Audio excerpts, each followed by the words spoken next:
वाकई असली उस्ताद कभी भी आम रास्ता नहीं चुनते। असली हुनरमंद तो अक्सर आम लोगों के बीच ही छिपे होते हैं। ऐसा ही एक किस्सा है अभी अभी रिटायर हुए रामलाल काका का। उन्होंने सिर्फ 100 रुपए देकर कबाड़ की दुकान से एक बहुत पुराना पानी का पंप खरीद लिया।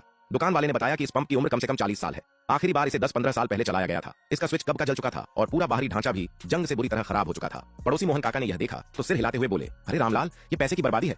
इस कबाड़ को ठीक करने का क्या फायदा? इसे तो सीधे लोहे के भाव बेच देना चाहिए। लेकिन रामलाल काका कहां मानने वाले थे। मुस्कुराते हुए बोले, जरा 3 दिन इंतजार करो, फिर दिखाऊंगा असली कारीगरी किसे कहते हैं। 60 साल की उम्र और 40 साल के मरम्मत के अनुभव वाले रामलाल काका के लिए कोई भी मशीन ऐसी नहीं थी जिसे ठीक न किया जा सके। उनका मानना था कि खराब मशीन नहीं होती, बस समझने वाला कारीगर चाहिए। उन्हें पूरा भरोसा था कि अपने हाथों की मेहनत से वे इस पुराने पंप को फिर से नया बना देंगे। घर पहुंचते ही उन्होंने बड़े ध्यान से पंप के हर एक हिस्से को खोलना शुरू किया। एक एक पार्ट अलग करके उसकी बारीकी से जांच की। जब मोटर का बाहरी कवर खोला गया तो अंदर का नजारा देखकर कोई भी हैरान रह जाए।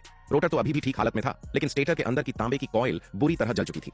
पीले रंग की इंसुलेशन परत काली पड़ चुकी थी और उससे जली हुई तारों की तेज बदबू आ रही थी। सबसे महत्वपूर्ण काम था मोटर के स्टेटर की मरम्मत। रामलाल काका ने प्लायर से धीरे धीरे जली हुई कॉइल को निकालना शुरू किया। काली पड़ चुकी तांबे की तारों को एक एक करके बाहर खींचते रहे। इसमें आधा घंटा से भी ज्यादा समय लग गया, लेकिन कोई बात नहीं। उन्होंने तय कर लिया था कि इस मोटर में नई कॉइल खुद ही लपेटेंगे और इसे फिर से जिंदा कर देंगे। सभी हिस्से खोलने के बाद उन्होंने उन्हें मेज पर सलीके से सजा दिया।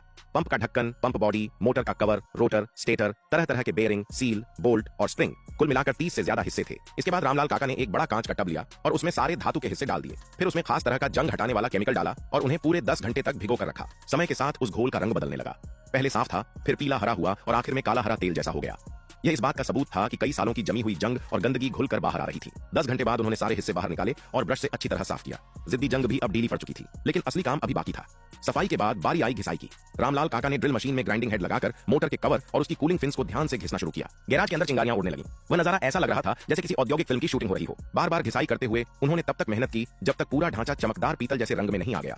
पंप की बॉडी और ढक्कन सहित हर हिस्से को साफ सुथरा किया गया, किसी भी कोने को छोड़ा नहीं गया। अब आया सबसे मुश्किल काम, मोटर की नई कॉइल लपेटना। इसमें जरा सी भी गलती हो जाए तो सारी मेहनत बेकार हो सकती थी। रामलाल काका ने नई इंसुलेशन सामग्री और लाल रंग की तांबे की तार तैयार की। सबसे पहले माइक्रोमीटर से शाफ्ट का व्यास नापा ताकि फिटिंग बिल्कुल सही रहे। फिर उन्होंने स्टेटर के लोहे के कोर पर तांबे की तार को एक एक चक्कर में सावधानी से लपेटना शुरू किया। हर चक्कर बराबर दूरी पर रखा गया और पीले औजार की मदद से तारों को स्लॉट में दबाकर अच्छी तरह फिट किया गया। इसके बाद बारी आई पेंट करने की। सभी हिस्सों को घिसकर चमकाने के बाद रामलाल काका ने पहले ग्रे रंग का एंटी रस्ट प्राइमर लगाया। पंप का ढक्कन, बॉडी और मोटर कवर हर हिस्से पर बराबर परत चढ़ाई गई। जब प्राइमर सूख गया तो उन्होंने चमकदार लाल रंग की पेंट की परत चढ़ाई। वह लाल रंग पूरे पंप पर ऐसे चमक रहा था जैसे उसे बिल्कुल नया कपड़ा पहना दिया गया हो। नीचे के बेस स्टैंड को काले टेक्सचर पेंट से रंगा गया। लाल और काले रंग का यह मेल बहुत शानदार लग रहा था। अब सबसे रोमांचक पल था, दोबारा असेंबली। रामलाल काका ने नए बेयरिंग और सील को लाल पंप बॉडी में लगाया।